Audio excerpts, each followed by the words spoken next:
Episode 2 of the Payne CFB show is here, and I'm joined with Adam Hitchcock, expert on all things Tennessee football. How you doing today, Adam? I'm good, man. I'm happy to be here. Good. I'm glad to have you on. So like I said in the intro, we're going to be talking about some of our favorite Tennessee football players in the modern era. Me and Adam have been keeping up with Tennessee football since about 2015, 2016. Yeah. We're going to break it into coaching eras. We're going to go Butch Jones era and then the Jeremy Pruitt era. It's going to be a little bit of a dreadful one right there. Yeah. And then we're going to jump into the Josh Heupel era and talk about some players that we're excited about for this upcoming season, hopefully.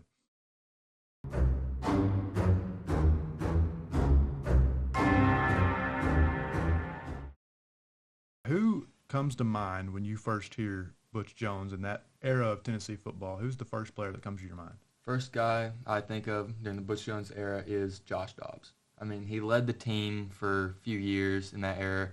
He was something, man. He was a great dual threat quarterback. He made plays. Like, you just can't repeat what Josh Dobbs did for Tennessee. Yeah, every Tennessee fan that got to watch him play, it was hard not to like Josh Dobbs, and just was an exceptional player, but an exceptional person. Smart, very smart guy on and off the field. Aerospace engineer while he was at UT, so that's impressive. Love Josh Dobbs. He bailed Butch Jones out a lot. He bailed Tennessee football out a lot during his time. Kept Butch Jones there longer than he should have been, in my opinion. For me, when I think of the Butch Jones era, my favorite Tennessee football player when I was just in middle school, we were in middle school when we first started watching him, is Jalen Hurd. It always was Jalen Hurd and always will be Jalen Hurd. Was one of my favorite players that has ever played for Tennessee. And the reasoning behind it, I guess, is just because his play style. He was a bigger back, 6'4", 240, and could run like a deer. I mean, he could do it all. So I really liked Jalen Hurd. He was just an exceptional athlete. I hate that it didn't work out for him in the NFL, but injuries plagued his career. He gets a bad rap at Tennessee, and I don't think that's warranted. I mean, his situation wasn't as good as it could have been, but he was an exceptional athlete, a player that should have broke records at Tennessee for sure. Yeah, I do miss Jalen Hurd. I love those bruiser-type backs. Yep. You love seeing him just lower the shoulder or stiffen arm a defender. But you can't mention Jalen Hurd without talking about his elusive counterpart, Alvin Kamara. I agree. Yep. Alvin Kamara was something else. The plays he made on the field, they were incredible. And he didn't get enough love at Tennessee. I wish he got more playing time.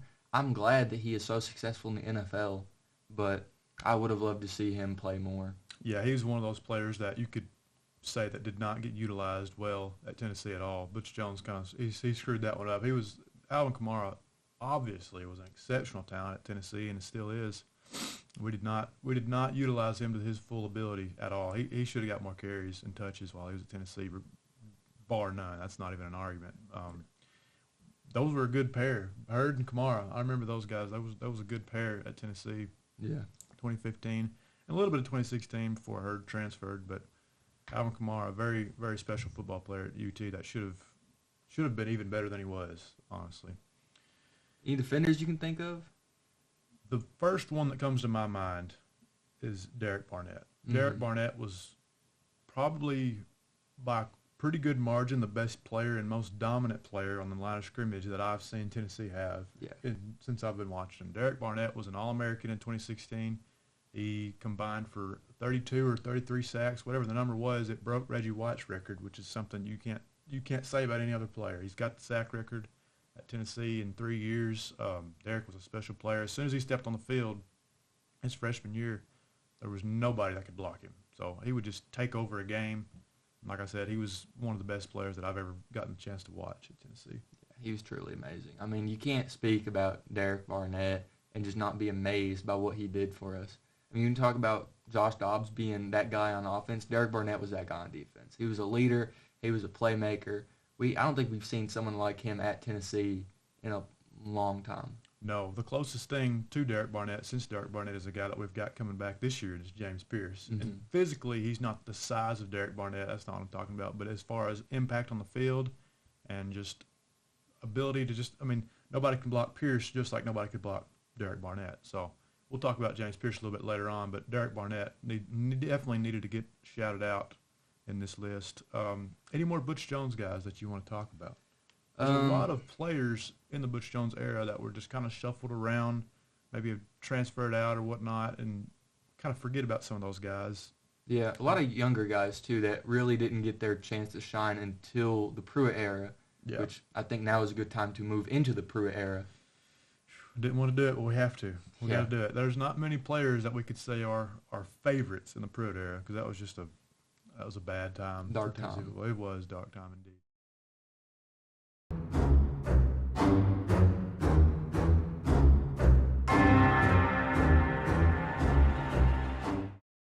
The first guy that comes to my mind is probably Daniel Batuli, a linebacker. He had, I want to say, around 20 total tackles in his first ever start against Georgia Tech, and I know his senior year against Kentucky, he had like 17 or 18 in Lexington. It was a big part of us winning that football game that night. Daniel Batuli, a good leader on defense. We just looked like a different football team when he was not on the field, which is a result of us getting beat by BYU and Georgia State back-to-back in 2019. That was a dreadful year. I mean, statistically, he was a guy that made such an impact on the field. He led the Volunteers his sophomore through senior season in tackles. Yeah. I mean, to make that kind of impact 3 years in a row, you can't mimic that. It's insane what he would do on the field. Yeah, I love Daniel Batuli. There's not a lot of people talk about him. I don't feel like he gets mentioned enough because he was in that era of football. Is kind of what I take from it. But Daniel Batuli was a special football player. Yeah. Let's think about offensive side of the ball. There's a lot of different receivers you can name, I know, in the Pruitt era. Mm-hmm. Who comes to mind on offense in the Jeremy Pruitt era for you? Juwan Jennings. Juwan Jennings. That man was amazing. And I know this was during the Butch Jones era, but I will never forget, in 2016, Hail Mary against Georgia. Oh, yeah. The call that was made that day on that play it is etched in my mind. Yeah. I will never forget that day. We were together during that. It was one of the greatest sports moments I've ever seen. Yeah, still the best play that me and you have seen since we've been watching Tennessee football, as far as just an amazing, just miracle play. You know what I'm saying? It just, I don't know. Georgia had their little strike with about 20 seconds to go before the game ended, if you'll remember, and then they kicked off to us, and we got to midfield somehow, and then Dobbs just heaved it up there, and Juwan came down with it. It was a great play. So Juwan Jennings, definitely a player to mention in the Pruitt era. He was just a few plays away from being a Super Bowl MVP this year. Yeah, he really was. That's a cool thing to say about him. His counterparts were Marquez Callaway and Josh Palmer, two excellent receivers. I don't know how we had Josh Palmer, Marquez Callaway, and Juwan Jennings on the same football team for multiple years, and we didn't have more success. Quarterback play. Oh, really? Yeah. Is that what it was? Yeah. Speaking of quarterbacks during the Pruitt era, my favorite Tennessee quarterback, Jarrett Garantano. You could have come on my podcast and lie to these folks. I'm not lying. He's balling out in the USFL. Did you say he was your favorite in the Pruitt era? Absolutely. He was the only. I think he was the only one. Let's see. He was the only one that actually got to start. He played at Tennessee for what felt like 25 years. We had a good coaching carousel with Quentin Dormany and Brian Maurer. Yeah. Not great times as a Tennessee fan. Yeah, Dormany played in 17, and then Garantano came in for him as a redshirt freshman, I believe. And then it was Garantano's team for a while, and then he started not performing as well. And then J.T. Shrout would get reps, and Harrison Bailey would get reps, and Brian Maurer. It was just not. Wasn't ideal at the quarterback position for a long time. The entirety of the Pruitt era was bad at quarterback. No, I truly do think those three wide receivers that you mentioned in Jennings, Callaway, and Palmer would all have much better careers if they had a guy like Josh Dobbs throwing to them in those years. Yeah, anybody but JG. I'm sorry. I mean, let's just keep it a buck here. Anybody but JG throwing to him. Pruitt just over and over kept saying, "Oh, he gives us the best chance to win." I was like, "Are you sure about that?" I mean. He had that one game where he threw for like 400 yards against Missouri in 2019 at Missouri. That's Missouri. And back then their defense wasn't all that. I think Juwan Jennings, Callaway, and Palmer each had close to or over 100 receiving yards, and that was the only time that had ever been done. Yeah. So that just goes to show you their potential that they had. But JG kept them back. Yeah, I like Josh Palmer a lot. Yeah. Speaking of him, he's doing great in the NFL. I mean, I think he's the number one receiver for the Chargers right now. He is now. They like trading theirs away. Yeah. But he's definitely one of the guys I like to keep up with in the NFL. Absolutely. Yeah. Proud of Josh Palmer. I'm glad he could make something out of himself it was obvious his talent at Tennessee. The catches that he could make was exceptional. His playmaking ability was very obvious on the field. I'm trying to think of any more Pruitt players. We could talk about some guys that transferred out because there's a huge list of guys that transferred out when the Pruitt stuff got brought up about him paying the players and this and that. My one guy that broke my heart when I was watching in the Pruitt era was Eric Gray. Yes. He was my favorite running back. Absolutely. He was one of my favorite players on the team. He's probably like top 3 favorite players on the team. I loved watching him play. I was there. The game was at Vanderbilt where he broke off 2 75-yard runs. He had a total of like 230-something yards as a true freshman, and that hadn't been done since Chuck Webb did it back in like '89, I think, which is exceptional. He had a good game that night. He really just took over toward the end of the season. I remember he had a really good game against Indiana in the bowl game. He scored a touchdown or two. He recovered that onside kick. I mean, he was just doing it all out there.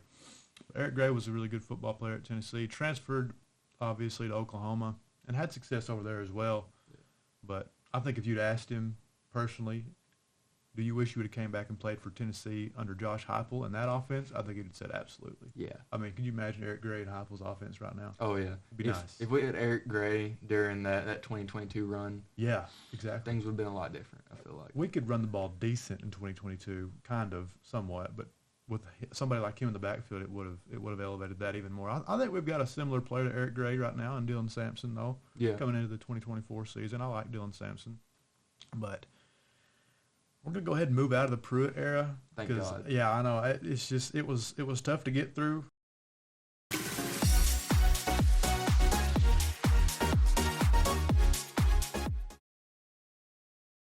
Who are your favorite Tennessee football players so far under the Heupel era? Well, you got to mention Hendon Hooker and Jalen Hyatt. Absolutely.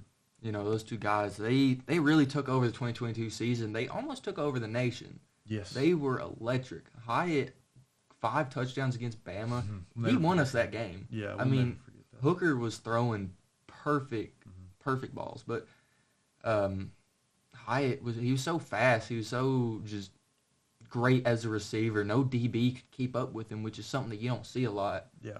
I mean, he could burn anyone. Yeah, Heupel and Alex Golish dreamed a perfect game plan that day for him to get wide open against Alabama's secondary, which is not easy to do. No. 5 times though, they just didn't game plan for him, and 5 touchdowns. They didn't adjust. That's crazy to me. They probably did adjust, but we just had something better for him. I don't know. You can't adjust for speed. Yeah, you can't. That's what it is. I don't really have an explanation for why he did what he did, but he just did because he's a good player. He won the Blitnikoff. So, Hendon Hooker and Jalen Hyatt had to be mentioned first. They will be guys that we'll talk about when we're 40 years older than we are now. I mean, it'll be a long time before we stop talking about them. Another guy that I want to mention that was on that same team and that same offense that I don't think gets near the amount of praise that he should is Darnell Wright. Mm-hmm. Darnell Wright was a staple at right tackle that year for Tennessee. He went against some of the best pass rushers in the country and shut them all down. Will Anderson, B.J. Ojolari, Florida's guy, I think was Brenton Cox at the time, shut him down. I mean, nobody got to Hendon Hooker much, especially on that right side. When you shut down the number 3 pick in the draft, that's insane. He's doing great for the Bears right now. I know. That was probably the best pick they could have made in that draft. Bad organization, but he's a good player. It's not because of him, you know. So proud of Darnell. He was an average player when Pruitt was here, average, and then he made the switch to right tackle, and it changed everything for him. Yeah. He just was a different football player. So Darnell Wright, still to this day, that's the best offensive tackle that we have seen play at Tennessee. Another guy I really love that I don't think gets enough love because of Jalen Hyatt winning the Blitnikoff is Cedric Tillman. I think Tillman gets overshadowed by Hyatt because of what all Hyatt accomplished in that 22 season. Going into that year, Cedric Tillman was our number 1 receiver. Mm-hmm. He was the guy going into that year. He had 1,000 yards in the year previous under Heupel's first year. He had 1,000 yards that year. He had 200 yards against Georgia and like 150 against Alabama. So really high on Cedric Tillman. I really hope that he finds his own in the NFL for the Cleveland Browns. But yeah, I love Cedric Tillman. Yeah, I know you're a big Tillman guy. I had to talk about him. He's great. He was good at Tennessee. He did get overshadowed, but he definitely put in the work. This last year for him wasn't the most spectacular thing ever, but that might have been more of a quarterback issue. Yeah, I mean, it's his rookie year. He'll develop more and more, and he's probably still coming off of that injury that he had in 22 slightly. I'm sure that's altered the way he, makes his cuts and stuff, but I'm really rooting for him to do good in the NFL. So a couple of guys that you're interested in watching for this upcoming season, you think could really stand out, and some of your favorite players going into the 2024 season? We already mentioned him, Dylan Sampson. He's electric. The plays he made last year, I mean, he looked like MVP Lamar Jackson out there running the ball. Yeah, I know. Yeah. Twisting and turning and cutting every which way. You couldn't contain him. I mean, he would just break him off for Lord knows how many yards. Other guy is Nico Iamaleava. Good pronunciation there. Yeah. Yeah. Been working on it. I know you have. Better than our commentators do. Yeah, nobody else can say his name. But he's definitely going to be a big thing to focus on. He showed so much promise in the bowl game. Yeah. So did Joe Milton in the Orange Bowl against Clemson. I'll never forget that game, and I'll also never forget the 2023 season and how disappointing it was for him. I love Joe Milton, but he was not Hendon Hooker. Let's talk about Joe Milton. Let's please talk about Joe Milton for a second. I like the way Joe Milton is probably one of the funniest football players that I've ever gotten a chance to watch. Not like he's funny with like his mannerisms and just I don't lose in Florida, and then he has his worst game of the year against Florida. Yeah. We would put him in 22 when we were up by 60 points and tell Joe to just heave it 60 yards, and he connected every time. And we thought, this guy's going to win the Heisman Trophy. He went against Clemson, did the same thing, just heaved him to Squirrel White and Brew. We're like, this guy is going to win the Heisman Trophy. He's the next great thing. Yeah. Only one slight problem. He can throw it 60 yards downfield. He can't throw it 5 yards. He can't throw a slant. He can't throw a curl. He can't throw a hitch. His short accuracy was pathetic. Was horrifying. It was pathetic. And his decision making at times, when he heaved that ball against Florida and Gainesville, it just sailed in the air like a punt, and I just knew right then. I'm like, we're beat. Yeah. We're beat. But Joe Milton, no disrespect to him, but he's not Hendon Hooker like you said. That's about all you can say about it. Nico Iamaleava, he'll hopefully he is just half as good as he's advertised, because if so, Tennessee will make the playoffs. We have all the pieces there. I mean, we have 5-star guys like Mike Matthews coming in. That's another guy I'm excited for. They're loving him. We have the pieces there. We just have to put it all together. Things have got to click for us. I agree. I've taken a look at this football team and what I'm hearing in the spring, and it seems like Tennessee is going to improve at every single position group so far, except maybe running back with Jalen Wright leaving. And Jalen Wright was a good player. DB, I'm going to have to back off that a little bit. They're a lot more athletic in the secondary this year. That's what I keep hearing. They're more athletic. They're new. They are new, and they're unproven, but they're more athletic. They've got guys like Jermod McCoy coming in. They got guys like Ricky Gibson, who people may not know much about. Those two are probably going to be your two starting corners.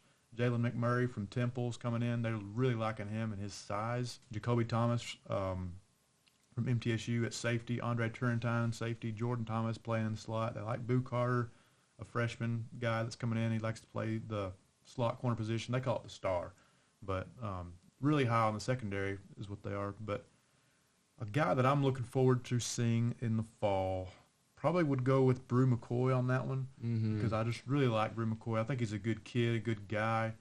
I think he's an exceptional player, and he reminds me of Juwan Jennings, the way he catches the football and takes tacklers with him for extra yardage, and he blocks exceptionally well on the outside. He's a great blocker. And it was heartbreaking what happened to him last year. We were at that game in South Carolina. Yeah. Stadium was never more quiet than watching Brew go down. It was silent for minutes. One of the best atmospheres I've ever been to. One of the loudest stadiums in the country, dead silent. Yeah. I mean, I couldn't believe it, but it's heartbreaking. He's hopefully going to bounce back this year. I think he will. I think it may take him a game or two to get back in the rhythm and get back into football shape, but he's working really hard and rehabbing that. I think it's his ankle that he messed up. Yeah. So I think he broke it. Yeah. Well, he definitely did. It was a gruesome injury. It was tough to watch, but hopefully Brew will be back and ready to go. Who for you? Well, you already said Dylan Sampson. Is there anybody else you want to shout out going into the 2024 season? I'm trying to think of defenders. 'Cause I feel like we haven't mentioned many defenders. James Pierce. Yeah, James Pierce is a good one. Got to talk about James Pierce. Yeah. We lost a lot of guys like Aaron Beasley and Tyler Barron. Yeah, we did. It sucks. I like those guys. Those were two really good guys. Tyler Barron had a slower year than I expected, but he put in the work. It's a shame to see him go, though. Barron, yeah, he was going to go to Ole Miss, transfer, and then he had transferred to Louisville. So hopefully he does okay over there. But as far as replacing Tyler Barron, it's going to be hard to do. But I think that we won't see as much of a drop-off at that position because they've got so many bodies on the defensive line, and they're so much more mature and better on the defensive front this year from what I'm hearing. So I don't think you'll see much of a drop-off there. And the same thing with linebacker. Keenan Peely, he transferred in last year from BYU. Yeah. He'll probably start this year. He was hurt last year. After the first game of the year, I believe he got hurt and he never did come back. So Yeah. Keenan Peely will have a chip on his shoulder and something to prove. But I'm excited about Tennessee football for this upcoming year. I'm excited about just, like I said, every position group, it seems to be like they're improving except for maybe running back and maybe some special teams positions. Well, that's about all we have for today. This topic I really like talking about, Tennessee football players. That's something that we have shared, since like 2015, 2016, middle school. Like I said, a lot of good players that we mentioned today. Yeah. I think we covered them all. There's plenty more. There's a lot more. I mean, we didn't cover them all, but we got a good majority of them. But anyway, that's going to wrap it up for this episode. I didn't say this last time, but I'm going to have to do it now. I'm going to be that guy. Make sure to like and subscribe on this podcast. Share it with other college football fans. We're trying to expand and get it to other fans around the country so that they can enjoy it. It's made for college football fans, by college football fans. That's kind of the motto. So if you would, please like and subscribe this video and this podcast, and I'll see you in the next episode.